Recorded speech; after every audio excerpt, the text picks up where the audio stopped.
أعوذ بالله من الشيطان الرجيم. بسم الله الرحمن الرحيم. إن الذين يتلون كتاب الله وأقاموا الصلاة وأنفقوا مما رزقناهم سرا وعلانية يرجون تجارة لن تبور. جو لوگ کتاب اللہ کی تلاوت کرتے ہیں اور نماز قائم کرتے ہیں اور جو کچھ ہم نے انہیں دیا ہے اس میں سے پوشیدہ اور ظاہر خرچ کرتے ہیں، وہ ایک ایسی تجارت کے امیدوار ہیں جس میں کسی قسم کا خسارہ نہیں۔ یہ سورہ فاطر کی 29 نمبر کی آیت ہے۔ اس سے پہلے سے یہ بات چل رہی تھی کہ علماء حق جو ہیں وہ عارف باللہ لوگ، ان کی خصوصی صفت سب سے پہلی یہ بتائی گئی تھی کہ وہ خشیت اللہ سے سرشار ہوتے ہیں، ان کے دلوں میں اللہ کا ڈر ہوتا ہے۔ تو ایسے لوگوں کے اوصاف اس آیت میں بتائے گئے تھے کہ وہ علماء جو علماء حق ہے وہ یہ اوصاف کے مالک ہوتے ہیں۔ سب سے پہلے یہ کہ اللہ کی کتاب کی وہ تلاوت کرتے ہیں سوچ سمجھ کر اور اس کا حق ادا کرتے ہوئے، اور دوسری صفت ان کی وَأَقَامُوا الصَّلَاةَ، نماز کو قائم کرنے والے لوگ ہوتے ہیں، اور تیسری صفت ان کی ہے کہ انفاق فی سبیل اللہ، پوشیدہ اور ظاہر دونوں طریقے سے وہ خرچ کرتے رہتے ہیں۔ تو ایسے لوگوں کے لیے فرما دیا گیا یرجون تجارۃ لن تبور، یعنی وہ ایسی تجارت کے امیدوار ہیں جس میں نقصان یا خسارے کی کوئی امید نہیں کی جا سکتی، بلکہ اللہ تعالیٰ کے پاس ان کو ان کا اجر پورا مکمل طور پر دیا جائے گا۔ ایسی تجارت کا تذکرہ اللہ تعالیٰ فرما رہے ہیں۔ اس میں تجارت کا ایک لفظ آیا ہے کہ اعمال صالحہ وہ جو کر رہے تھے اس کو تجارت سے تعبیر کیا گیا۔ ایسا ہی تجارت کا لفظ دیگر صورتوں میں بھی اللہ تعالیٰ نے لے کر آئے ہیں، جیسا سورہ صف میں جو ہے ایسا تذکرہ آیا ہے، یا ایھا الذین آمنوا ھل ادلکم علی تجارۃ تنجیکم من عذاب علیم کہا، یعنی سورہ صف 28ویں پارے میں، اے ایمان والو کیا میں تمہیں ایک ایسی تجارت نہ بتاؤں جس سے تم اللہ کے عذاب علیم دردناک عذاب سے بچ جاؤ۔ یا ایھا الذین آمنوا ھل ادلکم علی تجارۃ تنجیکم من عذاب علیم تؤمنون باللہ ورسولہ وتجاہدون فی سبیل اللہ باموالکم وانفسکم ذالکم خیر لکم ان کنتم تعلمون۔ کون سی تجارت کے تعلق سے پھر تفصیل آئی کہ تم ایمان لاؤ اللہ پر اور اس کے رسول پر، تؤمنون باللہ ورسولہ وتجاہدون فی سبیل اللہ، اور پھر جہاد کرو اللہ کی راہ میں۔ کس چیز سے؟ اپنے مالوں اور اپنی جانوں کو پیش کر دو اللہ کی راہ میں۔ ذالکم خیر لکم ان کنتم تعلمون فرما دیا اس کے بعد، یہ بہتر ہے تمہارے لیے اگر تم جانتے ہوتے۔ تو یہ فرما دیا گیا۔ اس کے بعد پھر جنت کا تذکرہ، اور پھر جو ہے اللہ تعالیٰ جو ان کے گناہوں کو بخش دیں گے اس کا صلہ کیا آتا ہے، یغفر لکم ذنوبکم ویدخلکم جنات تجری من تحتها الانہار ومساکن طیبۃ فی جنات عدن ذلک الفوز العظیم کہہ دیا گیا۔ یعنی سب سے بڑی کامیابی یہی ہے کہ وہ اللہ تعالیٰ یہ تمام کام کرنے کے بعد تمہارے گناہوں کو بخش دیں گے اور تمہیں جنتوں میں داخل فرما دیں گے، اور بہترین رہنے سہنے کے مکانات جو ہمیشگی ہوگی جس میں، اس میں تم کو داخل کر دیا جائے گا۔ یہ سب سے بڑی کامیابی ہے۔ تو اس میں یہ تذکرہ گیا، اس میں بھی جو ہے یعنی اعمال صالحہ جو تھے، ایمان اور جہاد فی سبیل اللہ کو جو ہے بتایا گیا تھا کہ یہ بھی ایک بہترین تجارت ہے، تجارت سے تشبیہ دی گئی تھی۔ اور ایک آیت میں جو ہے یہ بات بتائی گئی سورہ توبہ میں، ان اللہ اشتری من المؤمنین انفسهم واموالهم بان لهم الجنہ کہا اللہ تعالیٰ نے اس مقام پر،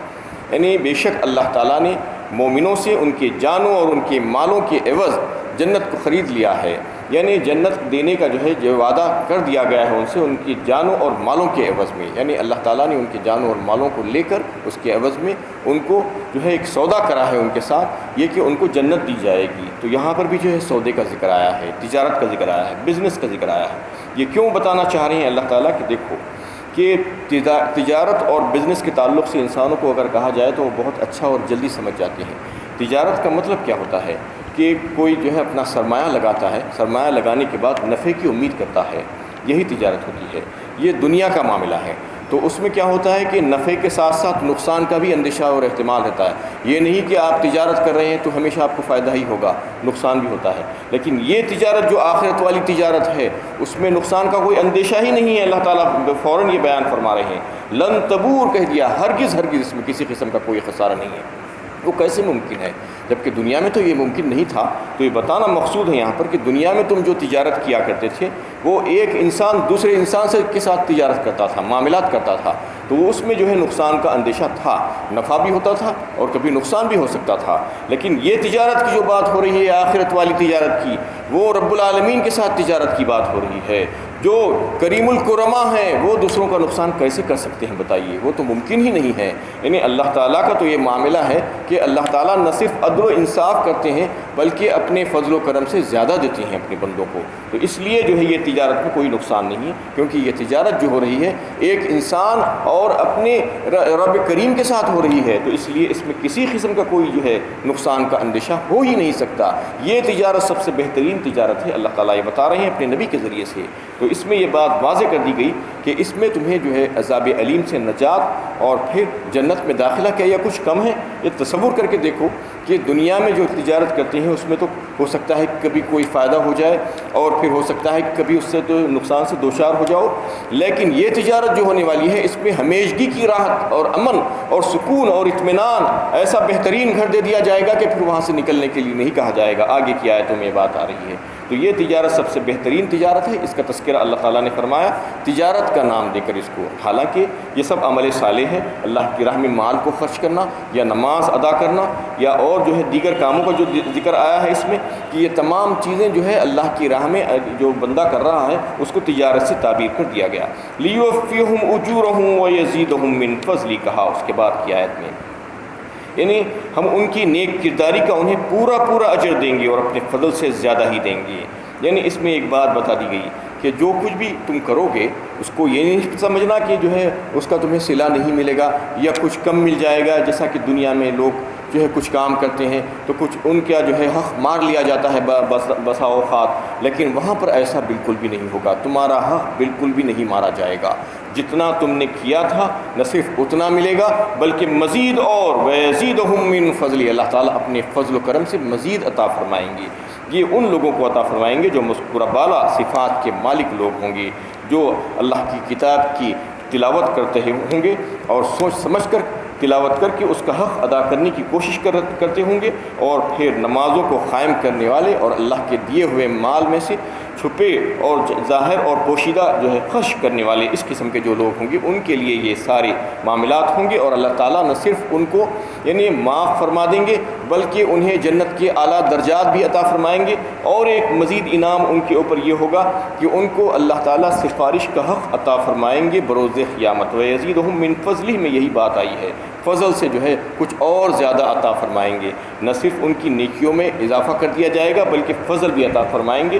یعنی یہ فضل یہ ہوگا کہ جو گنہگار لوگ ہوں گے، جو ایماندار بندے، ان کو جو ہے جن کے اوپر جہنم واجب ہو چکی ہوگی ان کے گناہوں کے سبب، اللہ تعالیٰ یہ حضرات کو یعنی سفارش کا حق عطا فرمائیں گے، اور پھر ان کے حق میں ان لوگوں کی سفارش کو قبول بھی کیا جائے گا۔ حضرت عبداللہ ابن مسعود رضی اللہ تعالیٰ عنہ ایک حدیث کو روایت کرتی ہیں، فرمایا رسول اللہ صلی اللہ علیہ وسلم نے کہ یہ فضل ہی کی تعریف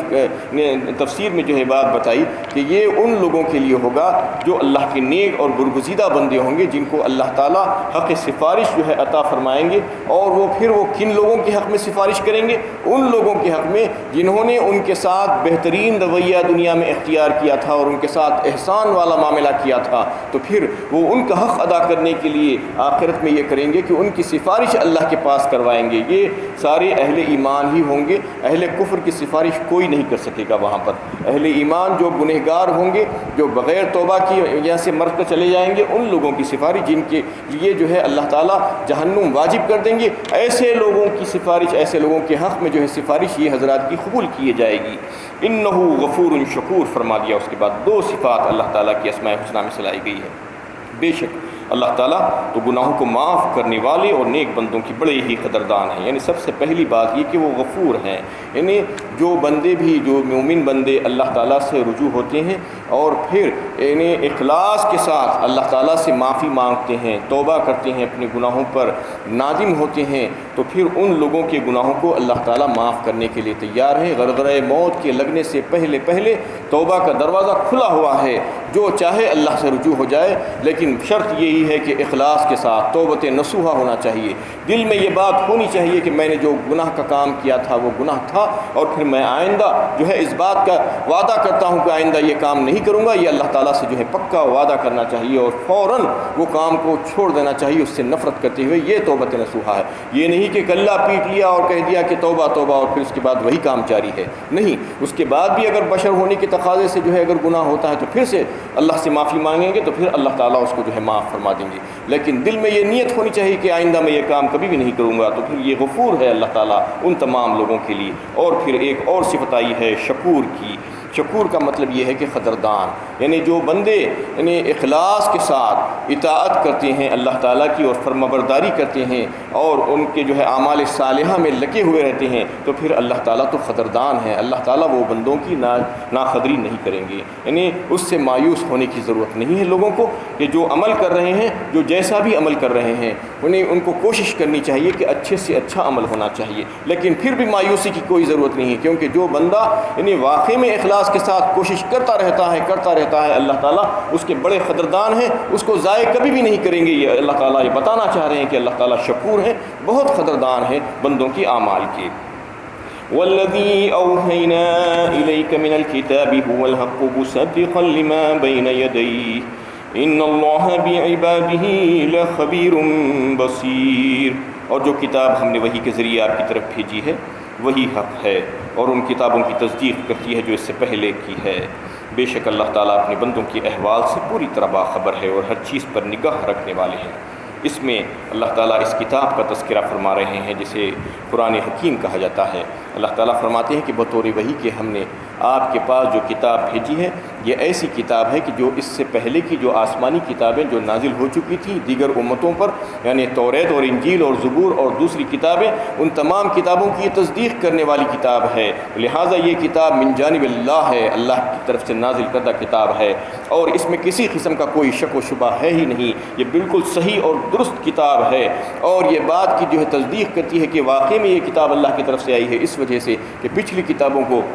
اگر اٹھا کر دیکھا جائے گا تو اس میں بھی جو ہے اس کتاب کی تصدیق آپ کو ملے گی۔ لہٰذا جو ہے ساری کتابیں ایک دوسرے کی تصدیق کرتی ہوئی نظر آئیں گی۔ یہی کتابیں ہیں جو آسمانی کتابیں ہیں جو ایک دوسرے کی تصدیق کرتی ہیں، لہٰذا یہ ساری کتابیں اللہ تعالیٰ کی طرف سے نازل کردہ کتابیں ہیں۔ ان اللہ بعبادہ لخبیر بصیر۔ اس کے بعد آخر میں دو اور صفتیں اللہ تعالیٰ کی لائی ہے کہ اللہ تعالیٰ اپنے بندوں کے لیے اس کے احوال سے پوری طرح باخبر ہے اور ہر چیز پر نگاہ رکھنے والے ہیں۔ اس کا مطلب یہ ہے کہ پچھلی کتابیں جو نازل کی گئی تھی اس میں تحریفات کی جا چکی تھی، لوگ اپنی من مانی جو ہے کام کرتے ہوئے وہ کتابوں کو بدل ڈالا تھا، لیکن اس کے بعد جو ہے وہ ساری کتابیں ہدایت نہیں رہی تھی، ہدایت کے قابل نہیں رہی تھی، اس لیے اللہ تعالیٰ جانتے تھے کہ وہ کتابیں اب ہدایت کے قابل نہیں ہیں، لہٰذا نئی کتاب کی ایک ضرورت پڑے گی۔ تو یہ نئی کتاب قرآن حکیم کو اللہ تعالیٰ نے نازل فرمایا، اور پھر اس کی حفاظت کی ذمہ داری خود اللہ تعالیٰ نے لے لی کہ آئندہ قیامت تک اس کتاب میں کسی قسم کا کوئی رد و بدل ہونے کا کوئی امکان نہیں ہے،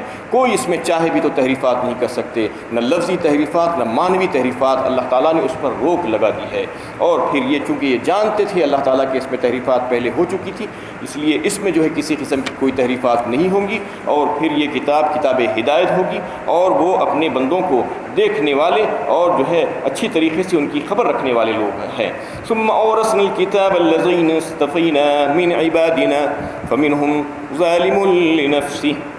پھر ہم نے اپنے بندوں میں سے جنہیں برگزیدہ کیا انہیں کتاب کا وارث بنایا۔ اس میں پھر جو کتاب نازل کی گئی تھی اس کو جو ہے اس کا وارث کس کو بنایا؟ اللہ تعالیٰ فرما رہے ہیں کہ اس کے شرف و فضل ہم نے امت محمدیہ کو عطا فرمایا۔ اللہ کے نبی صلی اللہ علیہ وسلم کی قلب مبارک پر یہ کتاب نازل کی گئی، اس کے بعد یہ کتاب کا وارث آئندہ آنے والے جو امتی تھے ان کو اللہ تعالیٰ نے جو چنندہ اور پسندیدہ بندے تھے اللہ تعالیٰ کے، ان کو اس کا وارث بنا دیا۔ احادیث میں یہ بات آتی ہے کہ اللہ کے نبی صلی اللہ علیہ وسلم نے اپنے جانے کے بعد زر و زمین کو نہیں چھوڑا بلکہ اپنی وراثت میں اس کتاب کو چھوڑا، کتاب اللہ کو چھوڑ کر گئے، اور یہ فرما دیا کہ اس کتاب کو جو ہے مضبوطی کے ساتھ پکڑ لو۔ اور ایک حدیث میں یہ بات آتی ہے کہ نبی جو ہوتے ہیں ان کے وراثت میں دینار و درہم نہیں ہوتا بلکہ ان کے وراثت میں علم ہوتا ہے، جو علم منتقل ہوتا ہے ایک کے بعد دیگرے، اور علماء کرام جو ہوتے ہیں وہ انبیاء کرام کے وارث ہوتے ہیں علم کے اعتبار سے۔ تو یہ تمام باتیں واضح کرتی ہے کہ اللہ تعالیٰ اپنے منتخبہ بندوں کو اس کتاب کا وارث بناتے ہیں۔ تو یہ خوشخبری ہے ان حضرات کے لیے جو اللہ کے کلام سے جڑ گئے ہیں،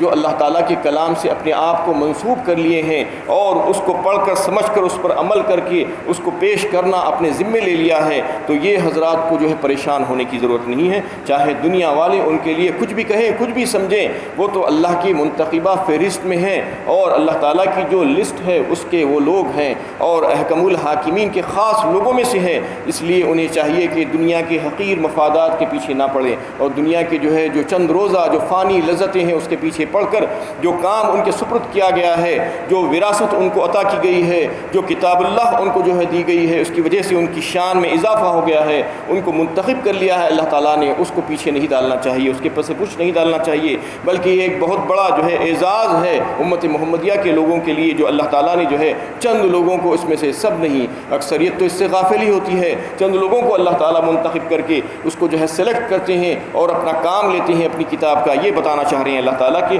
اس میں جو ہے ہم نے منتخب کیا اور ان کو شرف و فضل عطا فرمایا، اور پھر اس میں سے کیسے کیسے لوگ آ رہے ہیں اس کا تذکرہ انشاءاللہ آئندہ آئے گا۔ وآخر دعوانا ان الحمد للہ رب العالمین۔